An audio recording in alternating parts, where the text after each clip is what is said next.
واقعہ کربلا کیوں پیش آیا؟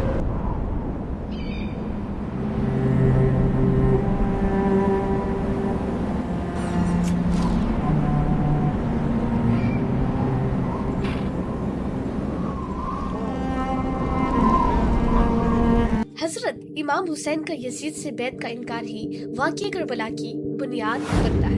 یزید ظالم حکمران، اہل بیت کا دشمن، کربلا کا مجرم، ناچ گانے،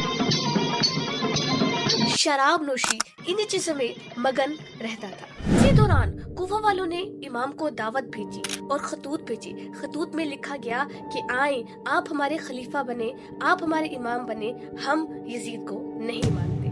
کوفہ والوں نے almost thousands plus letters بھیجے تو امام نے اپنے کزن مسلم بن عقیل کو اپنا ریپریزنٹیٹیو بنا کر بھیجا تاکہ وہ معلوم کر سکیں کہ یہ سچ کہہ رہے ہیں یا نہیں۔ کوفہ پہنچ کر مسلم بن عقیل کو بہت سپورٹ ملتی ہے۔ تقریباً 18,000 لوگ امام حسین کی بیعت کرتے ہیں۔ اسی دوران محمد بن عقیل امام حسین علیہ السلام کو ایک خط لکھتے ہیں اور اس میں کہتے ہیں کہ آپ آئیں، لوگ آپ کے انتظار میں ہیں۔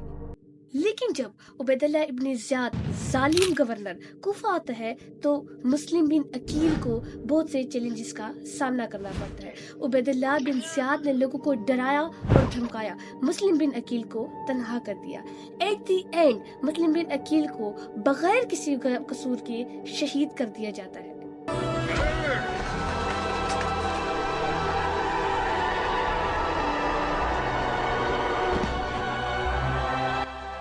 امام حسین علیہ السلام ابھی کوفہ کے سفر میں تھے کہ انہیں راستے میں مسلم بن عقیل کی شہادت کی خبر ملتی ہے۔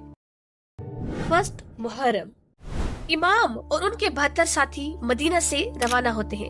آپ اپنے قافلے کے ساتھ نینوا کے ایک علاقے میں پہنچتے ہیں۔ ابن زیاد جو کوفہ کا گورنر تھا، حر بن زیاد کو بھیجتا ہے جو آپ کے قافلے کا راستہ روکتا ہے۔ حر امام کو کربلا جانے پر مجبور کرتا ہے اور آپ اپنے قافلے کے ساتھ وہاں پر سٹے کرتے ہیں۔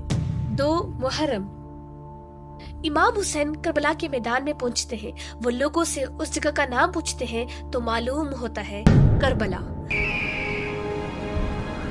یزید کی طرف سے آرمی آنا شروع ہو جاتی ہے جو امام حسین کو دباؤ میں لے کر بیعت لینے کی کوشش کرتی ہے، مگر امام حسین صاف صاف انکار کر لیتے ہیں۔ 3 محرم، عمیر ابن سعد جو یزید کے لشکر کا کمانڈر تھا امام کے پاس آتا ہے بیعت لینے کے لیے تو امام فرماتے ہیں میں فساد نہیں چاہتا، ہمیں واپس جانے دو۔ عمیر ابن سعد یہی پیغام کوفہ میں بھیجتا ہے مگر اس تجویز کو رد کر دیا جاتا ہے۔ 4 محرم، یزید کے سولجرز کی تعداد 4,000 تک پہنچ جاتی ہے۔ امام نے مسلسل امن اور اصلاح کی کوشش کی مگر یزید کی طرف سے انکار ہوتا رہا۔ 7 محرم کی صبح کو عمر ابن سعد کو حکم ملا کہ امام اور اہل بیت پر پانی بند کر دیا جائے۔ یزیدی سولجرز پانی کی سپلائی کو مزید سخت کر دیتے ہیں اور امام کی کیمپس پر دباؤ بڑھا دیا جاتا ہے۔ اسی صورت میں بچے، بوڑھے، جوان، بزرگ کی پیاس شدت کی صورت اختیار کر لیتی ہے۔ 9 محرم، جنگ کے لیے لشکر تیار۔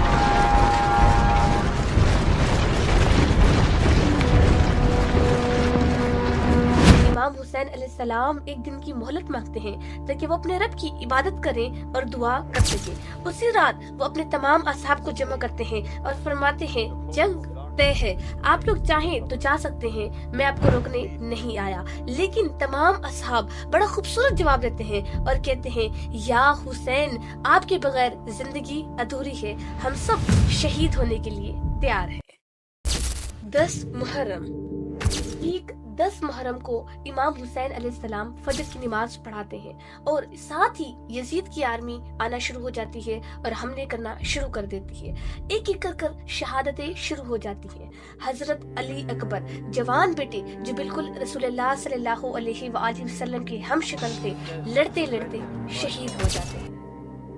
حضرت عباس دریائے فرات سے پانی لینے جاتے ہیں، اسی وقت ان کے دونوں بازو کاٹ دیے جاتے ہیں اور ہرمولے نے تیر مار کر حضرت عباس رضی اللہ عنہ کو شہید کر دیا۔ حضرت عباس جیسے ہی شہید ہوتے ہیں تو امام حسین علیہ السلام کمزور پڑ جاتے ہیں۔ حضرت علی اصغر 6 ماہ کا بچہ، امام حسین جب اس بچے کو پانی پلانے کے لیے آگے بڑھاتے ہیں، ایک سولجر ہرمولے نے اس کے گلے پر تیر مار دیا اور وہ معصوم سا بچہ شہید ہو جاتا ہے۔ امام نے اس بچے کو اٹھایا اور فرمایا، پروردگار، یہ تیر بھی تیری بارگاہ الہی میں قبول ہو۔ باری آتی ہے جنت کے نوجوانوں کے سردار امام حسین علیہ السلام۔ امام اپنے سلجنا گھوڑے پر سوار ہوتے ہیں اور میدان کربلا میں آتے ہیں۔ یزید کے سولجرز آپ کو گھیر لیتے ہیں، لیکن آپ ان کا ڈٹ کر مقابلہ کرتے ہیں، لیکن آخر کار امام گر پڑتے ہیں تو وہیں پر شمر آپ کا سر تن سے جدا کر دیتا ہے۔